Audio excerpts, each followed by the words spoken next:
আজকে কিন্তু আমি বানাতে চলে আসছি দইনের পাতার ভাইরাল আচারের রেসিপি। শালা সব জায়গায় দেখতেছি দইনের পাতার আচার, দইনের পাতার আচার, তাই আমিও সিজন থাকতে থাকতে বানাই নিলাম। আসসালামু আলাইকুম, কেমন আছেন আপনারা সবাই?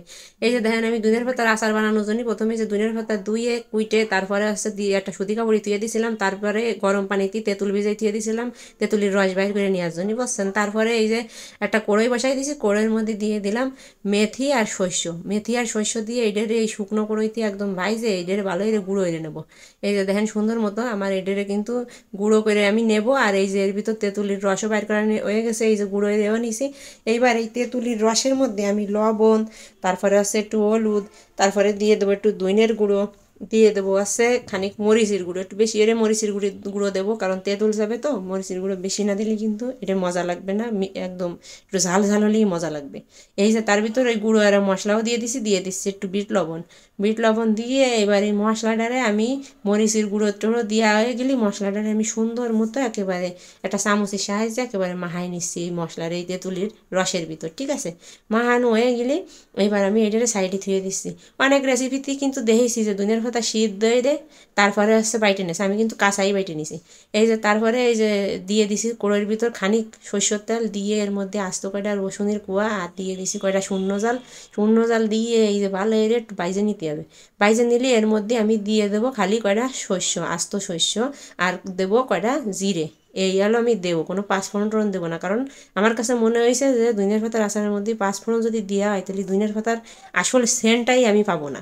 এইবার কিন্তু এই যে মশলা যে মাহাই রেখেছিলাম সেই মশলাটা আমি এর মধ্যে দিয়ে একেবারে ভালো করে কষাই নেবো এই তেলের সাথে, একেবারে তেল ওঠা পর্যন্ত বাইজে নিতে হবে। এই যে দেখছেন সুন্দর মতো আমার বাজা হয়ে গেলে এর ভিতর দিয়ে দিছি 1 টেবিল চামচের মতো চিনি।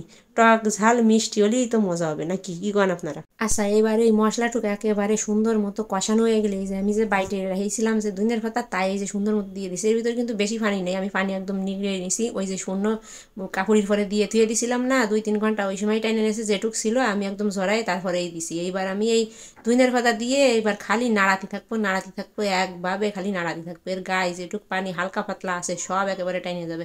এইবার এই যে ওই আপনার গুঁড়ো মশলা আর কি থুইছিলাম, মশলা বাইজে যে গুঁড়োটা ছিল সেই গুঁড়োর খানিক আবার দিয়ে দিলাম, দিয়ে এই যে আবারও নাড়ায় এই যে দেখেন ফাইনাল একটা লুক, আচার কিন্তু কমপ্লিট হয়ে গেছে, বুঝছেন।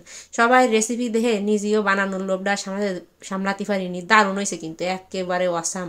এই যে দেখেছেন হয়ে গেছে, পুরো বাটিতে উঠে রাখছে। এইবার এই যে কোলের মধ্যে একটু ভাত না খালি কি হবে কোন, কিন্তু আমার এই সময় পেটটা বিশাল বড়া ছিল আর কি, খাবার খাইছিলাম একটু আগেই।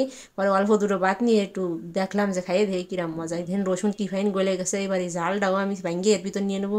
ওরে বাবা রে, কড়াই যে কি গরম, হাত খালি ছুটে ছুটে আসতেছে। আচ্ছা, এই দেখেন এই মরিচ রে একেবারে ডইলে নিয়ে ভাতগুলো আমি মাহায়ে যেই আমি গালে দিছি, রে ভাই কি মজা কি কব। একদম যত রকম আচার আছে একদম সেরা আচার হয়েছে এই ধনে পাতা তেঁতুলির আচার। মানে খাতি যায় পেট ভরা, তারপরেও মনে হচ্ছে যে কড়াইতে আর কটা ভাত নিলে ভালো হতো। কম হয়ে গেছে ভাত, বুঝছেন। আপনার একটু বানাই দেখেন এরম। ভালো থাকেন সবাই, আল্লাহ হাফেজ।